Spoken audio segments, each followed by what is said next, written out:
आज हम धर्मवीर भारती के बहुत ही मशहूर हिंदी उपन्यास गुनाहों का देवता इस पर बात करने वाले हैं। जी हाँ। 1949 में ये छपा था और कहानी है आज़ादी से पहले के इलाहाबाद की। एक ऐसी प्रेम कहानी जो आज भी लोग पढ़ते हैं, महसूस करते हैं। बिल्कुल। और ये सिर्फ एक लव स्टोरी नहीं है। मतलब ये उस जमाने का समाज, उसके नियम, त्याग और जो इंसानी जज्बात होते हैं ना, उनका एक आईना है।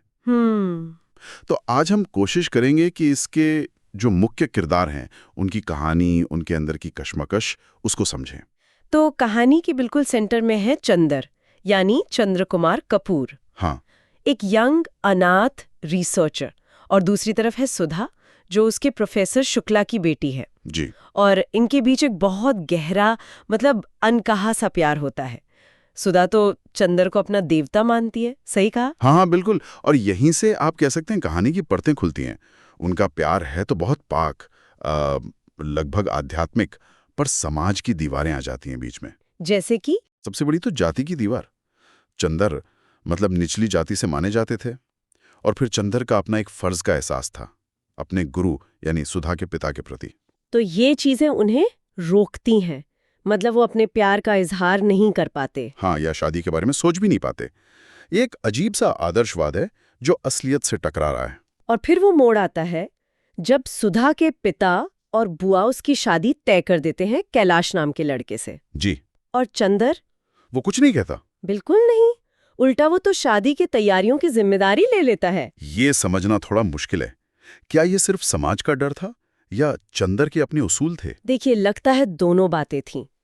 मतलब उसे शायद लगा कि सुधा की खुशी इसी में है, समाज की इज्जत भी इसी में है।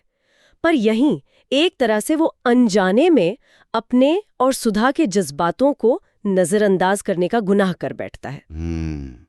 और शादी के बाद सुधा की जिंदगी कैसी रहती है?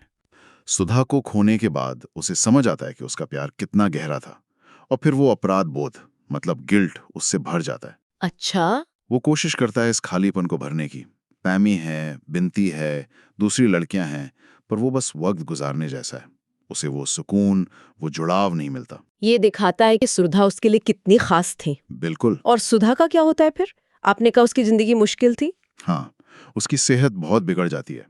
शादी में जो भावनात्मक और शायद शारीरिक तकलीफें थीं, वो उसे कमजोर कर देती हैं। फिर एक मिसकैरेज भी होता है, ओह। और वो और टूट जाती है।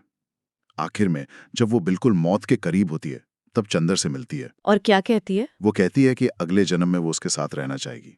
बहुत ही दिल को छू लेने वाला सीन है वो। यकीनन उसकी मौत तो चंदर को बिखेर कर रख देती होगी। बिल्कुल, पूरी तरह से बिल्कुल टूट जाता है वो। आखिर में वो सुधा की राख गंगा में विसर्जित करता है, और बिनती, जो सुधा की कजिन है, उसको एक तरह से साथी के रूप में स्वीकार करने की कोशिश करता है, पर दिल में हमेशा सुधा ही रहती है। तो अगर हम उपन्यास के मुख्य विषयों को देखें, प्यार, त्याग, समाज, क्या संदेश है? देखिए, उपन्यास दिखाता है कि प्यार अक्सर त्याग मांगता है, पर यह सवाल भी उठाता है कि क्या समाज के लिए किया गया ऐसा त्याग हमेशा सही होता है? सही। ये व्यक्तिगत इच्छाओं और समाज के बनाए नियमों के बीच का टकराव है, और अक्सर समाज जीत जाता है, चाहे कीमत किसी की पूरी जिंदगी क्यों ना हो।